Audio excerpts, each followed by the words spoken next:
आप सभी लोगों को हमारी तरफ से राम राम। मैं रंजीत सिंह यादव आप लोगों को कुछ समाजवादी पार्टी की नीतियां बताना चाहूँगा कि समाजवादी पार्टी की नीतियां क्या रही हैं।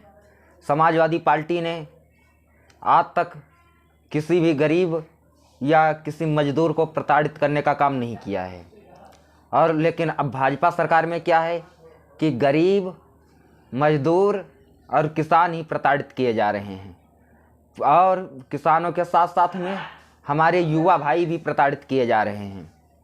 तो इसलिए मैं तो यही कहूँगा कि इस भाजपा सरकार को उखाड़ फेंकने की ज़रूरत है और आगामी चुनाव 2024 में समाजवादी पार्टी के राष्ट्रीय अध्यक्ष माननीय श्री अखिलेश यादव जी के हाथों को मजबूत कीजिए।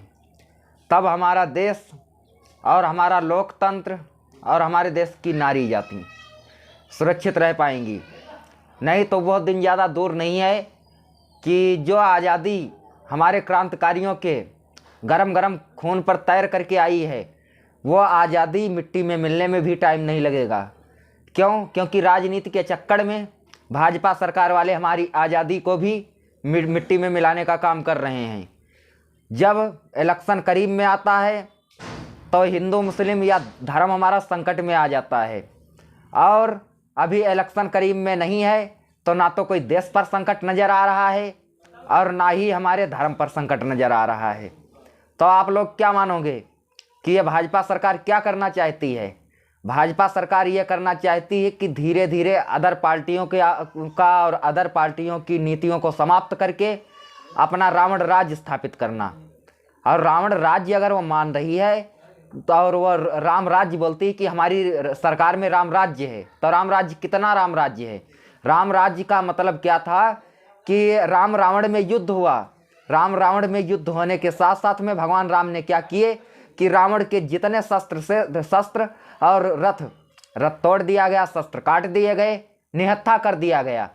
फिर क्या बोले कि भगवान राम की मैं निहत्थे के ऊपर वार नहीं करता हूँ, इसलिए तुम जाओ कल अपना रथ लेकर के आना और अपना धनुष बाण लेकर के आना, तब मुझसे युद्ध करना। और भगवान राम की सेना कितनी थी? भगवान राम की सेना के बारे में भगवान शंकर ने बोला है। एक बार पार्वती ने पूछा कि महाराज भगवान राम की सेना कितनी है? तो भगवान शंकर ने यही बोला था कि बानर कटक उमा मैं देखा, सो मूर्ख जो करन चाह लेखा। भगवान राम की सेना की जनगणना नहीं की जा सकती, इतनी सेना थी।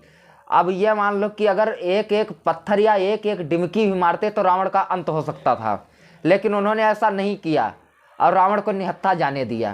तो ऐसा हमारा राम राज्य था। और भाजपा सरकार वाले जो राम राज्य का दावा करते हैं कि राम राज्य है, तो राम राज्य आप लोगों को कहाँ से लग रहा है कि राम राज्य है? भाजपा सरकार वाले मात्र क्या कर रहे हैं कि गरीबों को प्रताड़ित करने का काम करते हैं। तो इसलिए मैं ज़्यादा लंबी चौड़ी भूमिका नहीं बनाऊंगा। मैं कुछ ही शब्दों के साथ में आप लोगों से यही कहना चाहूँगा कि आगामी चुनाव 2024 में भाजपा सरकार को उखाड़ फेंको और समाजवादी पार्टी के राष्ट्रीय अध्यक्ष माननीय श्री अखिलेश यादव जी के हाथों को मजबूत कीजिए। तब हमारा देश और हमारे देश की नारी जाति और लोकतंत्र और धर्म बच पाएगा। नहीं तो वो दिन ज़्यादा दूर नहीं है कि देश हमारा गुलाम हुआ करता था और देश हमारा गुलाम होगा। क्योंकि उसके लिए भी बोला गया है कि नहीं बिगाड़ा भारत का इन दुश्मन की तलवारों ने, भारत को बर्बाद किया इन धर्म के ठेकेदारों ने। अगर हमारे भारत को सुरक्षित रखना चाहते तो इन धर्म के ठेकेदारों से बच करके रहो। धर्म के ठेकेदारों ने क्या किया, ये सोमनाथ का मंदिर हमारा बता रहा है कि क्या किया गया, क्या नहीं किया गया है।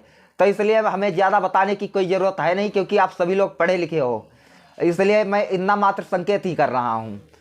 तो और इन्हीं शब्दों के साथ साथ हमारी तरफ से आप सभी लोगों को जय समाजवाद, जय अखिलेश।